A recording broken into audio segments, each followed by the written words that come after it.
Bom dia a todos, boa tarde, agora meio-dia, né? Já vamos começar a nossa tarde. Quinta-feira, hoje, dia 16 de abril. Olá! Olá! Eu estou vendo uma coluna! Tudo bem, Arthur? Tudo bem, Mari? Esse período de quarentena tá deixando a gente um pouco em dúvida de como agir daqui para frente, mas assim, como profissionais de saúde, eu acho que a gente tem sempre a mesma ideia de tentar proteger ao máximo a população e principalmente os mais vulneráveis, né? Ó, o Sérgio tá falando aí com você, grande Arthur. Fala, Sérgio, tudo bom? Como é que tá a sua vida aí nessa quarentena? Conta pra gente. Eu acho que, assim como todo mundo, a vida da gente teve uma grande mudança, né? Esse período de quarentena, essa questão toda da pandemia, ela trouxe vários desafios para a gente, né? Em termos profissionais, familiares, individuais, né? Enfim, a gente Sim, está vivendo internamente muita coisa, né, diferente por conta, eu vejo, desse plano mental assim alterado, né, que a gente está vivendo. é isso mesmo. Então, isso oferece para a gente uma série de desafios novos para a nossa vida e que tem que fazer movimentar o interno, É né? isso mesmo. É isso mesmo. Gente, eu queria só falar primeiro, antes do Arthur se apresentar, como eu conheci o Arthur. Na verdade, eu já fiz uma cirurgia muito importante, né? Já fiz algumas cirurgias e tive um momento que eu senti muita dor e fui atrás de um amigo meu querido, nosso amigo e parceiro, né? O Thiago Freitas, que é um neurocirurgião excelente aqui de Brasília. E ele me indicou, falou: olha, eu vou te indicar um fisioterapeuta que ele vai ser certeiro naquilo que você está precisando. E o Arthur, num momento muito crítico da minha vida, ele foi muito sensacional. Ele, de fato, assim, abriu minha mente em relação ao que era o processo da dor, o que era o processo da cura da dor, do tratamento. E eu acho que o mais importante, o quanto isso também tem a ver com o nosso estado de espírito, com como a gente age e como a gente enfrenta essa dor do ponto de vista emocional. Então, eu acho que é muito, assim, do profissional de saúde também, Arthur, não ser só científico, puramente técnico, mas pensar no ser humano não como um corpo humano, né? Mas como um todo, como uma pessoa que tem emoções e tudo. E a gente conversava bastante, essa calma do Arthur me dá uma coisa boa, gente. Vocês não têm noção. Justamente porque eu sou mega agitada, eu precisava de uma pessoa que me tratasse, que fosse desse jeito, entendeu? Uma pessoa calma. E aí eu quero, assim, eu sou eternamente grata a você, Arthur, e você sabe disso, quanto você me ajudou. Tratou meu marido agora que se travou todo da coluna e graças a Deus tá tudo bem agora. Enfim, você é uma referência para muita gente aqui em Brasília. E quero te agradecer de verdade. E pensei em fazer essa live porque eu tenho atendido muitos pacientes com dor crônica, que são pacientes que são também do Dr. Tiago, e que têm se queixado de dor nesse período agora da quarentena, né? Justamente por essas questões psicológicas, o fato de você não estar conseguindo fazer tanta atividade física, enfim, a gente vai falar muito disso. A Lu, querida, tô com muita saudade de você, que é nossa paciente em comum, Luciana Faria. Um beijo. Ela tá falando que igual você não existe, viu, Arthur? Ó, o Fabiano Obrigado. também te conhece. Ó, o Arthur é fenômeno, me ajudou muito e me ajuda muito. Ele é maravilhoso, ele é maravilhoso. Mas vamos lá, vamos começar então você se apresentando, pode ser? Pode. Bom, boa tarde, gente. Meu nome é Arthur Ando, sou fisioterapeuta. Eu trabalho com dor já há 15 anos, mais ou menos. Minha atuação hoje de trabalho, eu tenho meu consultório particular, né? Trabalho junto com um grupo específico de tratamento de dor crônica, junto com o Dr. Tiago Freitas, com vários médicos, várias especialidades. A Mariana está dentro desse grupo também, como nutricionista. Enfim, existe toda uma equipe, na realidade, né? a gente trabalha com essa equipe porque a dor, ela é conceitualmente, ela é como é que eu posso dizer? É uma percepção, ela é na realidade assim, conceitualmente dor, já introduzindo, pulando um pouquinho, mas dor é uma percepção sensorial, né, do nosso cérebro para indicar uma possível ameaça. E o que seria essa ameaça, né? Enfim, seria, por exemplo, uma possível lesão, uma lesão especialmente, ou uma possível lesão, né? Então, dentro dessa questão da dor, da fisiologia da dor, existem várias estruturas do nosso cérebro que estão relacionadas e exigem no tratamento, né, um fator, ela é multifatorial, tem várias dimensões de tratamento. Por isso que a gente precisa de uma equipe multidisciplinar para tratar, né? Bom, a minha atuação, então, eu tenho meu consultório particular, faço parte desse grupo. Eu sou docente da pós-graduação de dor do Sírio-Libanês, de cuidados com o paciente com dor, né? E, enfim, dentro dessa atuação profissional, o que eu vejo é que é um desafio. Tratar dor é um desafio, né? Justamente por conta dessa multifatorialidade, né? Exato. A dor ela é multifatorial, multidimensional, né?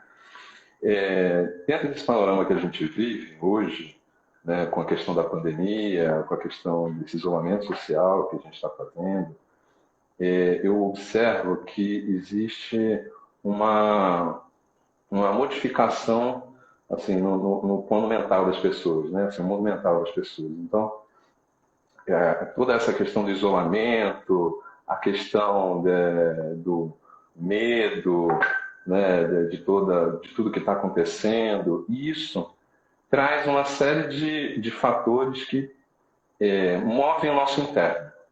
E o que isso pode ter a ver com a dor, né? Tem muitos aspectos relacionados ao próprio sofrimento que pode causar o isolamento, ou, enfim, esse próprio medo que a gente falou, ele traz alterações para a gente no nosso córtex, né?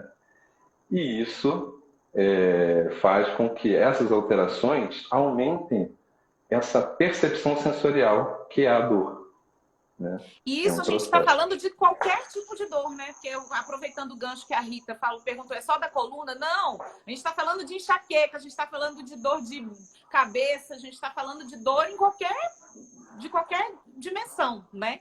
Exatamente.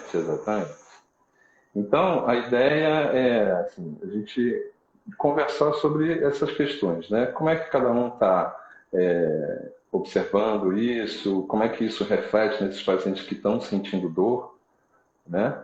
E para a gente tentar ajudar de alguma forma. Bom, eu acho que é importante, quando assim, a gente fala de dor, principalmente com relação à questão de tratamentos, possíveis tratamentos, ou até mesmo orientações que a gente pode dar nesse período, é importante entender assim, que você esteja sendo acompanhada por algum tipo de profissional, né, em relação à dor que você está tendo, porque existe um dos aspectos principais que eu observo é de identificar que tipo de dor que a gente está sentindo, né?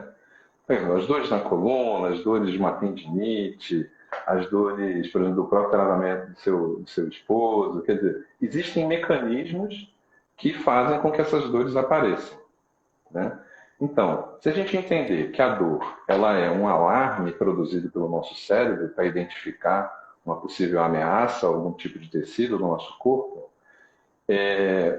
a gente tem que verificar, primeiramente, de onde está vindo esse alarme, né?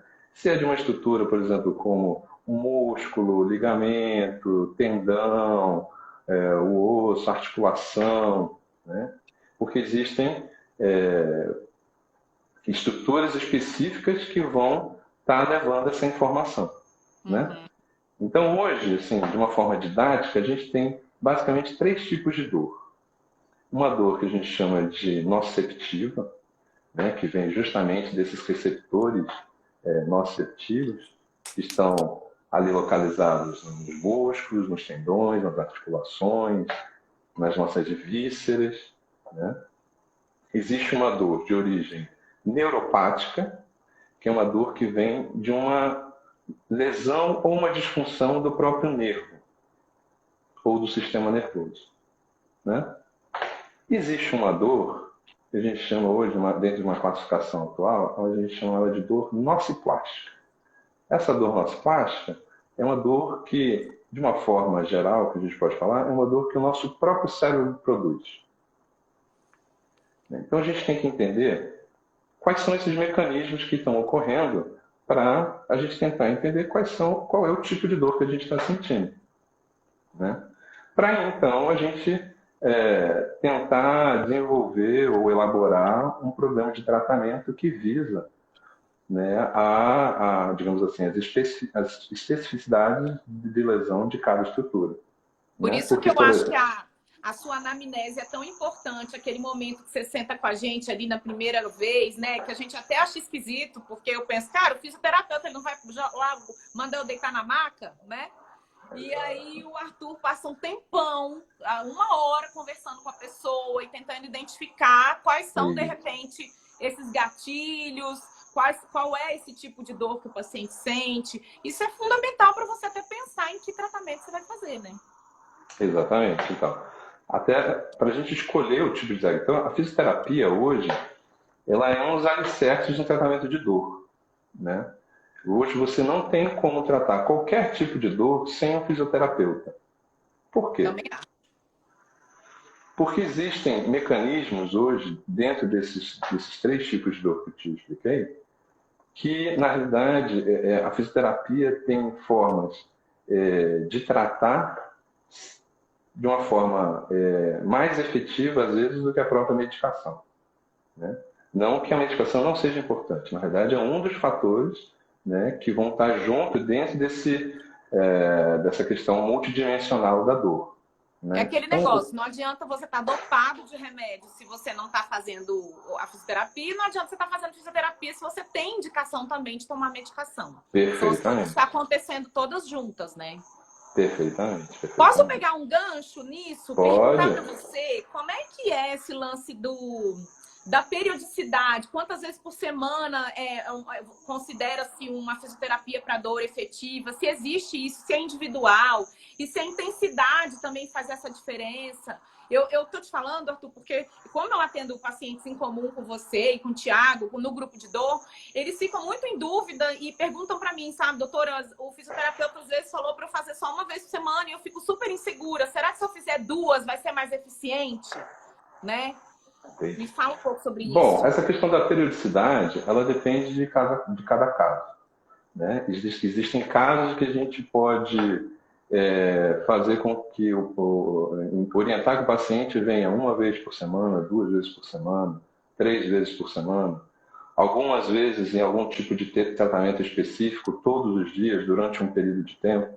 Isso varia muito.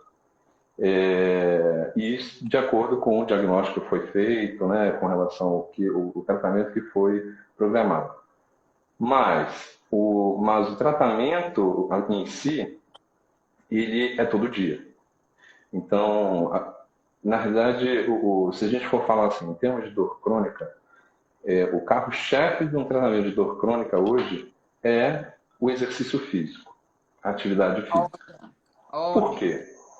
Não porque necessariamente você tenha que fortalecer um determinado grupo muscular para, por exemplo, né, assim, eu tenho um paciente de dor lombar e ele tem que fortalecer aquela musculatura do core ou a musculatura abdominal, enfim, não necessariamente nesse sentido. Em alguns casos você tem a necessidade, né, de fazer um trabalho específico dessa musculatura, mas, no geral, a função da atividade física, do exercício físico, é para a liberação de neurotransmissores, basicamente.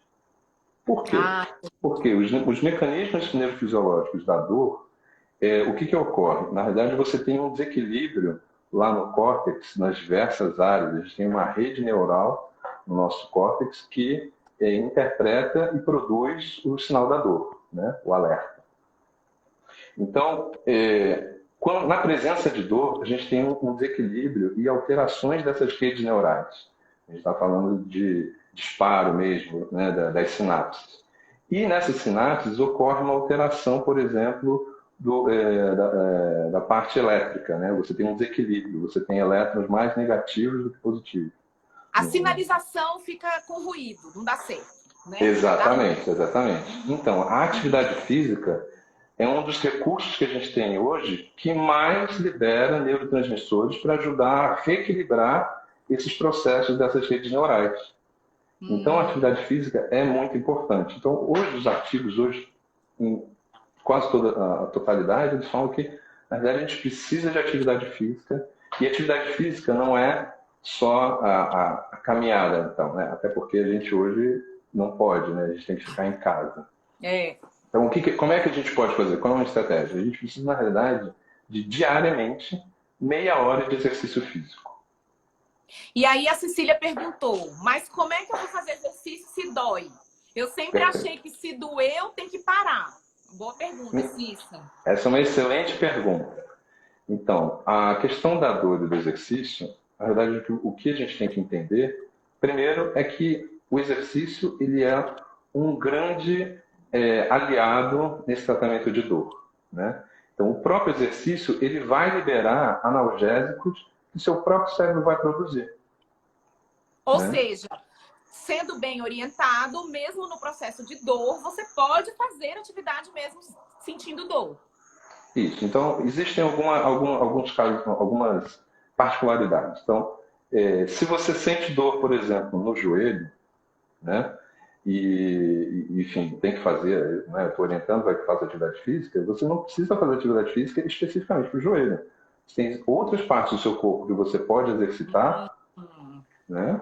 Para que você tenha esse ganho metabólico cortical, né? Para que você faça a liberação desses neurotransmissores e aí você tenha o efeito analgésico do exercício físico. Então, são estratégias que a gente vai ter de acordo com a queixa do paciente. Então, não é porque você está com a sua coluna doendo que você não pode, por exemplo, fazer um exercício com os seus membros superiores.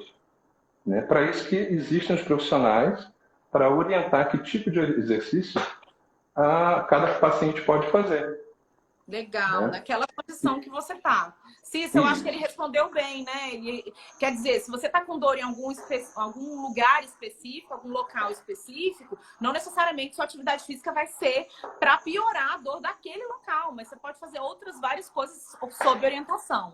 Exatamente. Fernanda Rachid, olha, quem está assistindo a gente aqui, super mega maravilhosa, fisioterapeuta, também já cuidou de mim, cuida até hoje, especialista em dor. Um beijo para você. Pois é. Existe uma outra condição também, por exemplo, pacientes que têm condições mais crônicas, por exemplo, como uma fibromialgia, em que tudo dói. Pois é geral. E aí, mas eu sinto dor no corpo inteiro, como é que eu vou fazer? Então, qualquer tipo de atividade física. Bom, de uma forma geral, esses pacientes eles vão ter dor com ou sem exercício. Né? Então, é super indicado, na realidade, o exercício físico desse tipo de paciente. Por quê? Justamente por causa dessas questões da liberação desses analgésicos endógenos que a atividade física produz. Então, existe na literatura uma estratégia que dentro de uma escala de dor, então, por exemplo, eu normalmente dou para os meus pacientes uma escala verbal de dor, em que 0 é nenhuma dor e 10 a pior dor que ele tenha sentido. Né? Então, vamos supor que essa paciente ela me refere uma dor numa média de 6 a 7. Né? A atividade física, a intensidade da atividade física para essa paciente, ela pode aumentar até 2 pontos nessa escala. Legal. Então, digamos assim, é permitido fazer uma atividade aceitável, fazer uma atividade, que ela faça uma atividade física e que durante a atividade física ela tenha um aumento de dor de até 2 pontos dentro dessa escala, que é subjetiva é uma escala subjetiva, mas ela é objetiva para cada um. Né? Então, essa é uma boa estratégia de a gente tentar intensificar essa atividade física ou esse exercício físico para esse tipo de paciente, que tem A dor Luciana e está que tem perguntando medo. como fazer agora na quarentena sem supervisão, o exercício. Na verdade, existem hoje muitas formas de ser supervisionado online, né, Arthur? Exatamente, exatamente. Por isso, uma das coisas que eu, por exemplo, faço hoje com vários pacientes. Então, eu Uhum. tenho orientado pacientes, né, via videoconferência, via Sim. teleatendimento. Hoje, né? Foi respaldado pelo conselho, né, momentaneamente durante esse período. Então, hoje existem várias ferramentas de a gente tentar orientar de uma forma precisa, né, esses exercícios.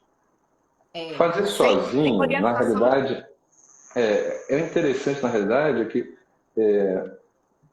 esses pacientes hoje que estão em casa, se eles já têm uma memória daquilo que foi feito durante os tratamentos, eles podem realizar aquilo que eles já aprenderam, né?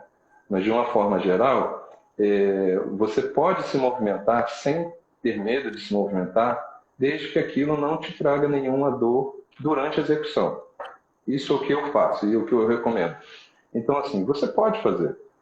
Você Uhum. pode fazer seu agachamento, você pode subir escada, descer escada, né? Enfim, fazer seus exercícios de solo, desde que aquilo não provoque dor no momento. Se provocou dor no momento, fazer uma pausa, né? E aí tentar ver. Não faça mais esse exercício, faça outros exercícios, né? Tem que ter orientação. Eu acho assim, não tem muito jeito. E hoje tem esse lance de a gente conseguir fazer online. Eu tenho sido muito bem sucedida com o meu personal, ele me orientando direitinho, pede para eu virar na câmera, vira, deixa eu ver se você está fazendo certo. Isso está me ajudando muito, muito, muito. Eu não estou fazendo Uhum. fisioterapia contínua agora, mas se estivesse fazendo, tenho certeza que eu estaria também sendo orientada. Eu acho que é uma boa opção mesmo a orientação, sabe? Eu acho Sim. que é a melhor, na verdade. Eu tenho mais duas perguntas, Arthur. Trabalhos domésticos aumentaram e a dor também, na quarentena, né? Aí ela tá perguntando, é sedentarismo mesmo ou é porque eu tô fazendo tudo errado? Não, olha, não está fazendo errado. Provavelmente, assim, são vários fatores, né? A gente tem que, enfim, identificar assim, os mecanismos, tentar ajudar de alguma forma a identificar a causa. Mas, de uma forma geral, é porque existe todo um contexto, né, hoje. Se a gente excluir a questão da quarentena, né, do isolamento e todo esse mundo mental que a gente está vivendo, assim, e que muitas vezes ele é um fator que predispõe uma maior amplificação de percepção, né? Então, porque assim, se ela está sentindo a dor, né, ao fazer um determinado movimento, uma atividade, significa que o cérebro dela identificou aquele movimento como uma possível ameaça. É isso. Ponto. Agora, por que ele identificou aquele movimento como uma ameaça é que a gente tem que identificar. Né? Assim, tem que tentar entender. Né? Então, o simples fato de você, por exemplo, manter uma postura durante muito tempo, fazer um movimento que você não estava acostumado a fazer. Por exemplo, eu lavei outro dia o chão lá, o chão de casa e tudo, e no final, eu demorei umas 2 horas para fazer isso, no final eu estava cheio de dor lombar, né? Por conta do movimento. Lavar Mas ele louça. passa. Caramba, lavar louça dói muito a cervical. Deus me livre, gente. Então, Ai, mas passa. A questão é essa. Né? Porque, na realidade, eu levei uma situação em que meu corpo não estava teoricamente acostumado e ele, naquele momento, ele percebeu aquilo como uma possível ameaça. Só que depois, o que acontece? Ele vê que aquilo não representa uma ameaça e ele desliga o alarme. Né? Então, que legal isso, é uma gente. forma Isso aí é mindfulness, gente. É atenção plena. Em tudo a perfeita. gente tem que ter atenção plena. Então, assim, sentir a dor, para e respeita esse sinal, porque é um sinal de que tem alguma coisa bichada, alguma coisa que não tá legal, que tá fora do Exatamente. controle, Ó, né? uma das coisas que eu penso que são benéficas dentro dessa questão, né, de você, como você vê e como você percebe aquilo que você está fazendo, é tentar fazer as coisas com gosto, né? Ter gosto, tentar fazer aquilo que você está fazendo com alegria. Entendendo por que você está fazendo. Por quê? Porque isso... Lavar banheiro com alegria, vou te contar um negócio. Mas existe uma função para isso, né? Então, se a gente entender que a gente tem um interno que está ali o tempo inteiro se relacionando com toda essa parte bio da gente, nessa parte física da gente, então, se a gente deixar com que todas essas situações façam com que o nosso interno fique deprimido, tudo que a gente for fazer vai ser ruim. Eu entendi, eu tô brincando. Na verdade, é você tentar ver o lado positivo disso e tirar a parte ruim, porque já é uma coisa que já não é o que você faz o tempo inteiro. Se você ainda bota para baixo, isso pode piorar muito mais ainda o processo. Exato, porque na realidade o que acontece? Se você está informando para o seu cérebro que aquela atividade não é boa, então ele já pode interpretar aquilo como uma possível ameaça. Entendeu? Uhum. Então, a partir do momento que você se coloca na posição de fazer as coisas com um aspecto mais positivo, um aspecto entendendo o porquê da situação, seja ela o simples fato de você lavar uma louça e entender por que você está fazendo aquilo, isso muda o panorama interno, isso faz com que o seu cérebro trabalhe de uma outra forma, né? E em vez de ele entrar numa situação de estresse, onde você tem uma liberação de várias substâncias, por exemplo, quando você, em todo o estresse que a gente faz liberação de substâncias inflamatórias no nosso corpo. Então, o simples fato, se eu entender que lavar aquele chão ou fazer aquelas atividades domésticas é um fardo, é uma coisa ruim, é um estresse, o seu cérebro vai entender isso. Ele vai liberar substâncias inflamatórias do seu corpo. E o seu corpo ele vai ficar inflamado por causa disso. E aí a tendência de você inflamar uma musculatura por conta disso é muito grande. Aí acaba que você está ligando o alarme, né? O Léo tá perguntando, tá falando que ele é barbeiro. Ele trabalha geralmente 10 horas em pé e tem movimentos repetitivos, né? E que dói muito o ombro e lombar. O que ele poderia fazer para evitar essas dores?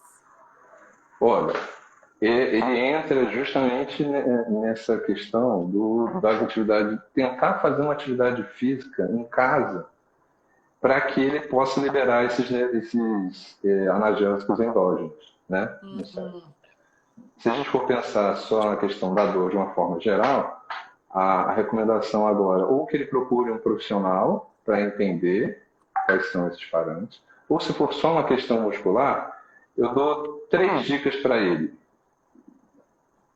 Durma bem, se alimente bem e tente fazer um exercício físico diariamente. Que não necessariamente envolva esses grupos musculares que ele trabalha durante a atividade do dia a dia dele, né? Na verdade, assim, ele pode até envolver, mas é a profissão dele, né? Então, assim, eu não vejo como uma questão do movimento repetitivo em si, mas sim a situação, esse estado de alerta que o cérebro fica, principalmente no momento que a gente está vivendo. Então, assim, o fato dele ficar... Se a gente for pensar mecanicamente só, e ele tem dor pelo fato de ficar 10 horas de pé, significa que a musculatura dele não é capaz de suportar 10 horas de carga. Se a gente for pensar num aspecto mecânico, exclusivamente, né? Então, de qualquer forma, ele tem que se exercitar, né? Então, fazer exercícios para o ombro, fazer exercício para a escápula, fazer exercícios, enfim, para o corpo inteiro, para que ele tenha uma endurance, né, uma resistência de se manter 10 horas de pé na atividade laboral dele. Esse é um aspecto mecânico. Legal. Vou só responder uma pergunta de nutrição. Nem acredito que tem uma pergunta para mim. Os alimentos anti-inflamatórios podem ajudar?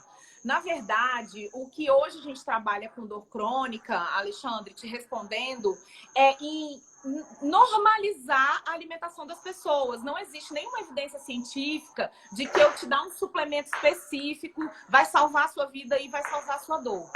o que a gente observa é que o processo de dor é tão doloroso, é tão difícil para o paciente, que ele começa a abandonar um pouco essa parte alimentar. Porque ele come na hora que dá, do jeito que dá, de preferência quando ele não está sentindo dor. Então, o que a gente faz é corrigir deficiências nutricionais, e isso sim ajuda muito no processo de dor. Deficiência de vitamina D, a gente corrige, é uma das primeiras coisas que a gente corrige, que está envolvido sim no processo de dor. Deficiência de... alimentos antioxidantes contribuem, claro, porque a dor é um processo também que aumenta a circulação de citocinas inflamatórias, de substâncias inflamatórias. Então, quando a gente combate isso com alimentos antioxidantes, né? Frutas, verduras, cítricos, mas não te dando um suplemento específico, riquíssimo em antioxidantes, isso não resolve a vida de ninguém. Então, o ômega 3 hoje é um grande aliado, a gente muitas vezes suplementa sim, porque a gente tem uma deficiência na alimentação, na ingestão de alimentos ômega 3. A gente mora no Cerrado, nossos peixes aqui do Cerrado são de criatório, não são lá do mar da Noruega, então por isso que a gente suplementa ômega 3. Mas não precisa dar nada a mais. Na verdade, é corrigir aquilo que eu, como nutricionista, consigo identificar numa consulta que pode estar trazendo prejuízos, né? Posso falar um aspecto? Claro. Sobre essa questão da nutrição? Que é o seguinte, na verdade, quando eu estava falando sobre aquela questão daquele desequilíbrio cortical que a dor provoca, o paciente com uma dor persistente, ele tem esse desequilíbrio lá nas sinapses, né? E o que ocorre é que lá no cérebro ele tem uma concentração maior de um receptor chamado glutamato, que ele tem uma polarização mais negativa, né? Então ele fica num estado que a gente chama de estado glutamatérgico. E o que acontece? Esse estado, o aumento dessa substância no córtex faz com que ele fique mais excitado, é um receptor mais excitatório. E faz com que, na realidade, o cérebro ele responda com uma amplificação maior dessa percepção, né? E se a gente está falando em termos de alimentação, toda alimentação hoje artificial, processada, ela tem o glutamato monossódico. Sim. Então, se a gente começa a ingerir altas quantidades de alimentos processados, a gente aumenta a concentração desse glutamato no organismo e faz com que o nosso cérebro ele fique com uma estabilidade maior. Estimulado. Exatamente. Você aumenta a sua percepção de dor com a ingestão de alimentos que contêm mais esse glutamato monossódico. Industrializados, em geral. Exatamente, industrializados em geral. Então, uma das coisas que eu falo para os meus pacientes é justamente, a gente tem uma tríade que é assim, não adianta você pode procurar o melhor profissional, os melhores profissionais de dor que existem hoje no mundo. Mas se você não conseguir fazer 3 coisas importantes que são alicerces, nenhum tratamento vai dar certo. E quais são eles? Uma boa alimentação, sono e exercício físico, né? Então, dentro desse pilar da questão da alimentação, se você faz uma alimentação que contém muito dessas substâncias do glutamato, você fica mais inflamado, entre aspas. Não é uma palavra muito assim, correta, mas na realidade você faz com que o seu cérebro ele fique com essa percepção mais amplificada. Uhum. Eu acho que eu respondi até quem perguntou aqui, acho que foi o Sérgio, quais são as influências da alimentação sobre a dor. Eu acho que o Arthur acabou de responder, então qual é a ligação de uma coisa com a outra, né? Super importante. E os métodos que o fisioterapeuta escolhe para cada tipo de tratamento, Arthur? Porque querendo ou não, também tenho pacientes de vários fisioterapeutas e eles ficam se comparando, sabe? Tipo, meu fisioterapeuta usa isso, mas eu já ouvi dizer que tem uma técnica maravilhosa que é muito mais eficiente para dor. Explica um pouquinho como que é essa escolha, né? E quais são as que modalidades de tratamento você faz e que você indica para dor. Tá. Não existe uma técnica mirabolante. Não existe para tudo. Assim, não existe uma técnica que é a melhor técnica, né? Então, a gente volta àquela questão que é preciso identificar qual é o tipo de dor desse paciente. Se ele é uma dor nociceptiva, se é uma dor neuropática ou se é uma dor nociplástica, né? Então, por exemplo, você tem hoje uma série de métodos e técnicas. Assim, existe uma que serve para todas, que é exercício físico, e não é do fisioterapeuta só, né? Assim, eu trabalho com vários educadores físicos que são experts, assim, eu tenho plena confiança em indicar os pacientes para eles, porque, na realidade, enfim, dentro desse entendimento dessa questão da dor, estudam, sabem, têm experiência. sabem muito, têm muita experiência e tudo. Esse é um primeiro aspecto. Agora, a questão das técnicas, dentro do universo da fisioterapia, a gente vai eleger uma técnica de acordo com o tipo de dor que esse paciente apresenta. Então, vocês têm técnicas, por exemplo, relacionadas a por exemplo, uma eletroterapia hoje, uma terapia manual, enfim, técnicas de exercícios específicas, né, metodologias de exercícios específicas para cada tipo de situação. Né? Você tem agulhamento, acupuntura, né? Técnicas manuais de liberação do tecido. Na verdade, hoje, o termo liberação não é nem um termo correto, mas, enfim, um estímulo que a gente dá num determinado tecido para que a resposta que o cérebro tem daquele tecido se modifique. Né? Então, assim, as diversas técnicas hoje, elas vão variar de acordo com a questão do tipo de dor que o paciente apresenta. E esse que eu vejo que é o mais importante, é o raciocínio clínico em relação àquilo que o paciente apresenta. Por que fazer técnica? Qualquer um pode fazer uma técnica.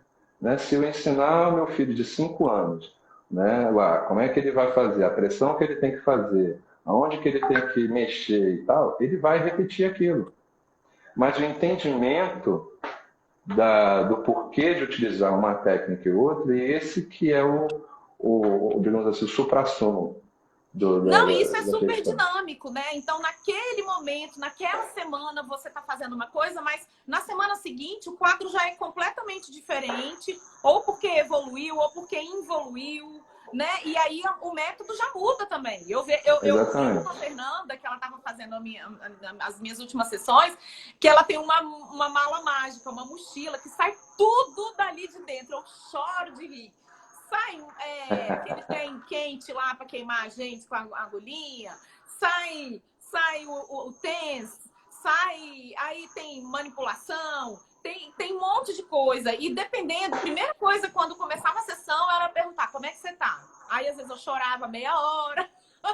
Às vezes, tá. E aí a partir daquilo é que ela tinha então a decisão de que método ela iria usar. E isso muda de dia para dia. Então, assim... Isso eu gosto de falar, Arthur, e na verdade tem um propósito de eu estar falando sobre isso. Porque, gente, não adianta você não investir num bom profissional, e isso é importante se falar, e de repente você está dentro de um lugar solto, que você não está tendo supervisão. Mas é pelo convênio. Mas eu só pago tanto. Mas não adianta, você está fingindo que está sendo tratado e o profissional que está ali, infelizmente, está fingindo que está te tratando.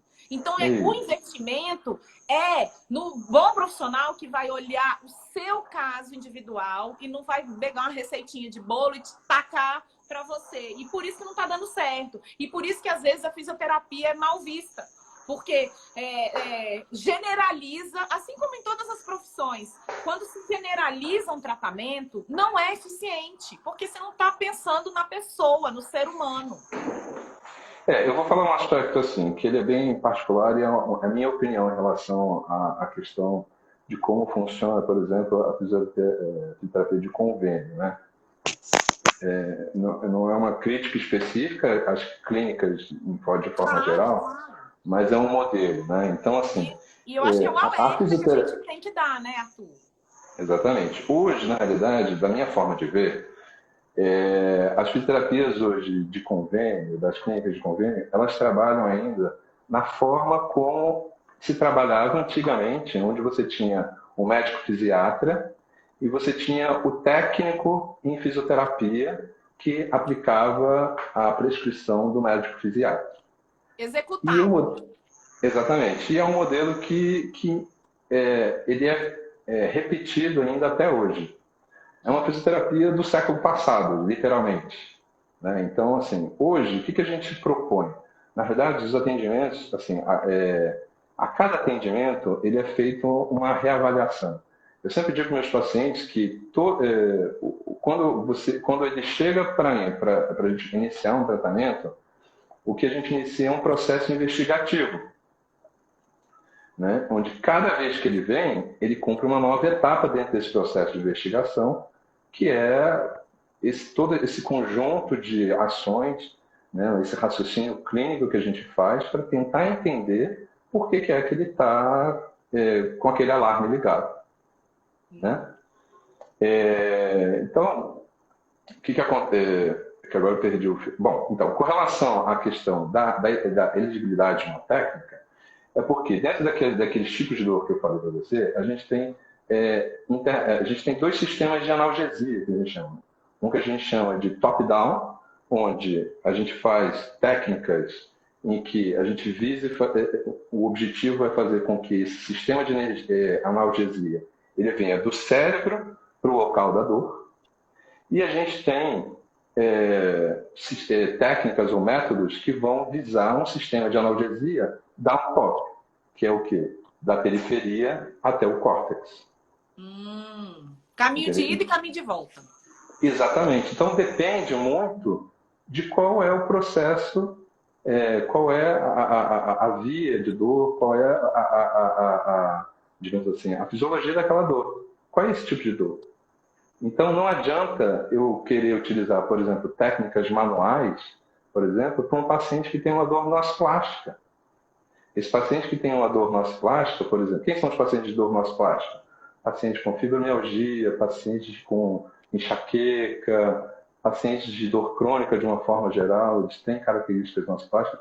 Na realidade, assim, essa é uma forma didática da gente dividir, mas os pacientes, de uma forma geral, eles têm um misto desses três tipos de dor, né? Entendi. Nunca tem só um tipo ou só outro tipo. Eles têm uma prevalência de mecanismos, né? Assim. Então, a técnica que eu vou eleger, se eu vou fazer uma técnica manual, por exemplo, com osteopatia, alguma coisa assim, ela vai depender do tipo de dor que esse paciente vai apresentar, né? Interessante. Nossa, muito legal. Eu adorei esse lance da classificação dos tipos de dor. Eu acho que, Arthur, a gente falou sobre tanta coisa. Achei que foi tão legal, porque você primeiro começou falando, então, que a dor é um alarme que o organismo tem, a forma que ele tem de avisar que tem alguma coisa errada. E aí, por isso que é tão importante a gente também não se automedicar, não tomar analgésico sem identificar essa dor antes, sem procurar um profissional, porque senão você não sabe nem como é que você vai tratar, se você está suprimindo essa dor, que é um importante alerta, né? Um importante sinal. Esse lance da classificação da dor em três tipos diferentes, que vai fazer toda a diferença em que forma de tratamento você vai escolher como profissional. E a questão da prevenção, né? Que eu acho que nessa quarentena a gente tem que falar muito em prevenção de dor também. Porque a gente está fazendo coisas completamente diferentes, muitas vezes, daquilo que a gente já tinha se habituado. A gente está, querendo ou não muito bem supervisionado, então dá medo também de fazer errado, né? Então, eu acho que a gente conseguiu abarcar prevenção, conceituação e tratamento, que eu acho que são as três coisas mais importantes. E o recado que você deu várias vezes, que eu acho que a gente não pode deixar de dar, que não adianta fazer uma excelente fisioterapia se você não se alimenta bem, se você não está dormindo bem, e também não adianta um ou outro você deixar de fazer os outros bem. É um tripé fundamental e ele cai se você estiver ruim num dos três, né? Exatamente. A minha orientação, assim, nesse período, é que, por exemplo, se você tem algum tipo de dor e você não consegue conviver com ela, você pode procurar um profissional nesse período, né?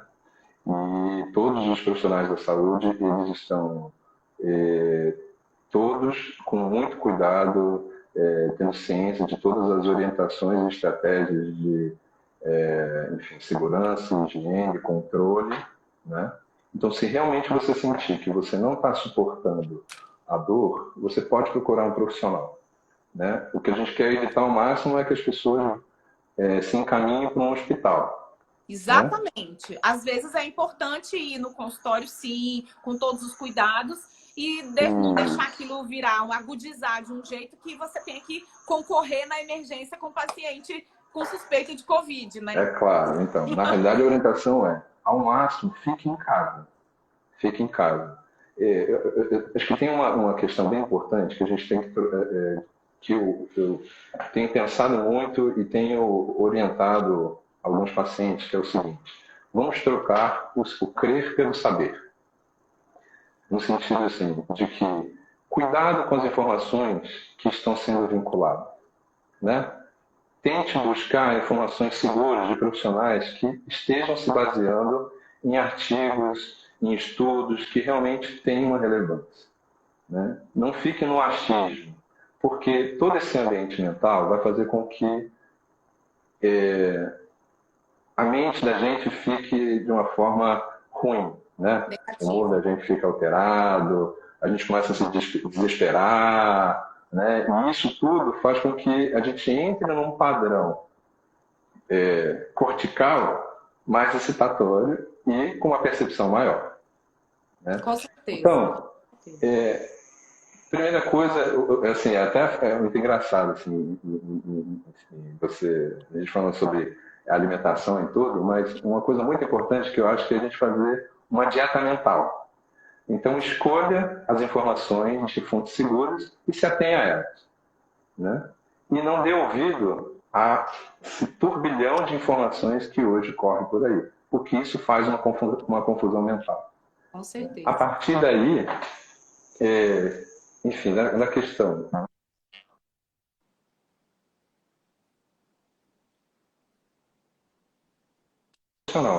Ele vai te ajudar com todos os cuidados, né?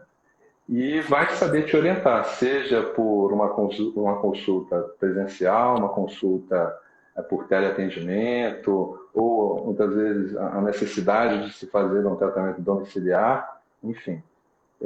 Mas a minha dica é essa: se você entende que a sua dor não está mais suportável, procure ajuda. Tá bom? É isso mesmo. Excelente. Nossa, nosso tempo está acabando já. Vê como passa rápido, né, Arthur? Eu quero te agradecer. Eu achei maravilhoso. Eu acho que deve ter uma ou duas perguntas não respondidas, mas aí eu vou te dar para você responder por vídeo e a gente deixar para o pessoal. Vou salvar a live vai ficar no YouTube, na página no canal do Nutrição SA. Então depois eu passo para vocês também. Quero te agradecer de coração. Quero que você fale as últimas palavras. Acho que a gente tem, sei lá, uns 2 minutos. Não, tudo bem. Eu primeiro queria te agradecer. É um desafio, né? Essa situação toda que a gente está vivendo, ela é um desafio interno, um desafio externo, enfim. Eu queria te agradecer muito pela oportunidade. É uma novidade para mim, né? Assim, as redes sociais, de uma forma geral, são uma novidade para mim. Eu queria te agradecer. Tá indo muito bem. Eu espero que tenha sido proveitoso para todos. Eu agradeço muito pela atenção e a dedicação, enfim, do tempo de vocês. O tempo é uma das coisas mais importantes que a gente tem, né? Então, ter a atenção de vocês foi algo especial para mim. Obrigado. Muito obrigado, Mari. Né? Foi ótimo conversar. Espero que a gente possa conversar outras vezes. Tá bom? Arthur, coloca seu telefone aí rapidinho e o contato dele no Instagram, gente. Digita aí no comentário o seu telefone, você consegue? Pode mandar uma mensagem na minha conta no Instagram. Que ele tá aberto agora. Então tá bom? ando.arthur com TH, gente. Tá bom? Isso. O Instagram dele. ando.arthur com TH. Isso. Tá bom? Então tá, gente. Bom almoço para todo mundo. Obrigada pela participação de vocês. Obrigado, gente. A gente se vê. Essa é a primeira, viu, Arthur? Depois a gente vai fazer mais. Vamos falar sobre várias outras coisas. Tchau, gente. Tá bom. Beijo. Tchau, tchau. Bom dia.